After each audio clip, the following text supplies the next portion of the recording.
Você se lembra da proposta que o Hannibal Lecter fez para a agente Clarice Starling em O Silêncio dos Inocentes, quando ele estava enclausurado lá naquela prisão de segurança máxima, uma espécie de calabouço com vários outros criminosos de alta periculosidade?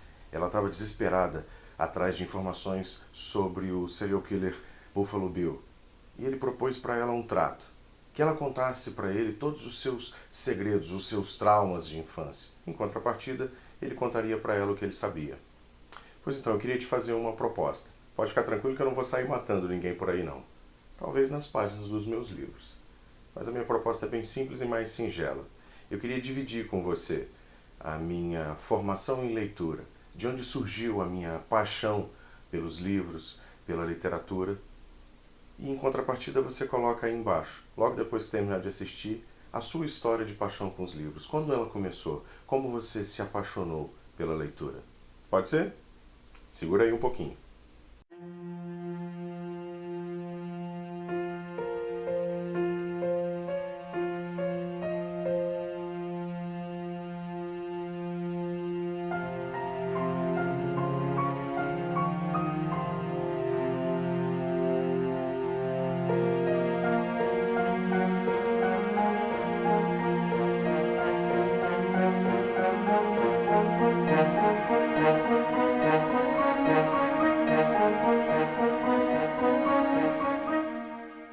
Eu já contei essa história algumas vezes em palestras em escolas ou mesas de discussão sobre leitura, sobre livros, até sobre escrita, mas é uma história que eu não me canso nem um pouquinho de repetir, porque ela faz parte de mim, ela faz parte da formação do leitor que eu me tornei e do escritor que eu me tornaria em seguida. Uma das cenas que eu mais me lembro da minha infância, de um tempo em que eu não tinha nem aprendido a ler e escrever, é de sair correndo de dentro de casa, passando pela sala e com o canto dos olhos enxergar minha mãe ali deitada no sofá, com um estranho pacotinho de folhas na mão, mergulhada, realmente compenetrada ali dentro. Mas o garotinho que eu era só queria chegar lá na rua para brincar.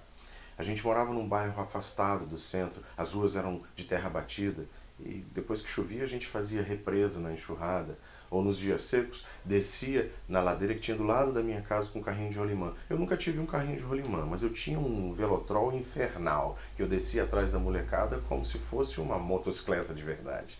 Mas às vezes eu corria direto para a casa dos meus avós, que ficava imediatamente ao lado da nossa casa.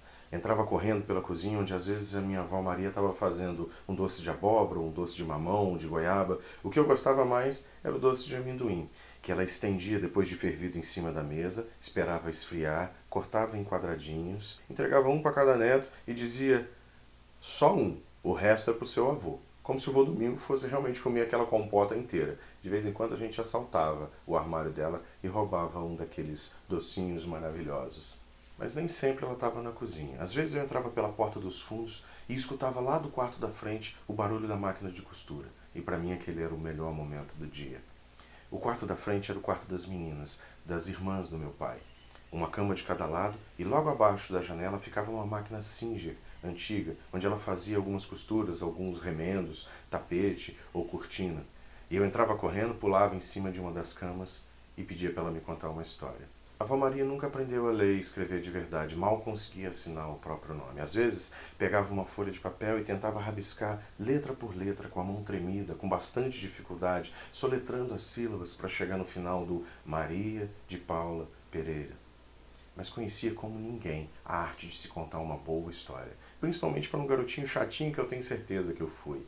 Ela contava histórias de ouvir dizer, algumas fábulas, algumas histórias folclóricas, algumas histórias do Pedro Malas Artes ou do Jeca Tatu. E tem uma história que eu não esqueço jamais. É a fábula da onça e do bode, que um dia resolveram construir uma casa na floresta. O bode chega e limpa um terreno e vai descansar. À noite, quando a onça encontra aquele lugar, agradece a Deus por ter ajudado e já indicado o local, corta as madeiras e vai descansar. E assim sucessivamente, dia após noite, eles acabam construindo a casa. E quando vão morar e se descobrem juntos lá dentro, aí é que o bicho pega. O bode tem medo da onça e a onça quer devorar o bode. Só que o bode diz que tem um segredo mágico, que pode matar qualquer animal, inclusive a onça, com o poder do seu cavanhaque. É lógico que no final a onça tenta arrancar o cavanhaque ou puxar o cavanhaque do bode, o bode dá um berro, a onça morre de medo, os dois saem correndo pela floresta e acabam destruindo a casa. Há pouco tempo eu descobri uma versão dessa história publicada em 1928, num livro de contos e fábulas folclóricas pelo Câmara Cascudo. Nessa versão, o bode tem um anel que é capaz de matar a onça. Mas, sinceramente, eu ainda fico com a versão da minha avó Maria. Eu acho que o cavanhaque do bode é muito mais roceiro, brejeiro, muito mais divertido para um molequinho chatinho. Daí que um dia eu aprendi a ler e escrever e fiz uma descoberta fantástica. Aquelas histórias maravilhosas que a minha avó Maria contava quando eu ficava ali deitado na cama do lado e ela trabalhando na sua máquina de costura, fazendo os seus retalhos e os seus remendos. Elas vinham em pacotinhos de folhas com símbolozinhos e letrinhas e ali dentro cabia um universo inteiro. Era o mesmo pacotinho de folhas que a minha mãe passava as tardes mergulhada ali no sofá da sala. E lá dentro cabiam universos inteiros, vários universos. E foi quando eu descobri que eu tinha sido fisgado, que eu era apaixonado por livros e por histórias. Bom, esse aqui foi um pedacinho da minha história com livros, com leitura, o início da minha paixão por ler e mais tarde escrever. Só que a gente fez um trato lá no início do vídeo, o trato do Hannibal Lecter, lembra? Eu conto a minha história, mas você descreve aí nos comentários como foi a sua história, como você se apaixonou por leitura e por livros. Eu espero de verdade que você tenha gostado desse vídeo. Se gostou, deixa o seu joinha aí, não esquece disso. E se ainda não seguiu o canal, segue. Até a semana que vem.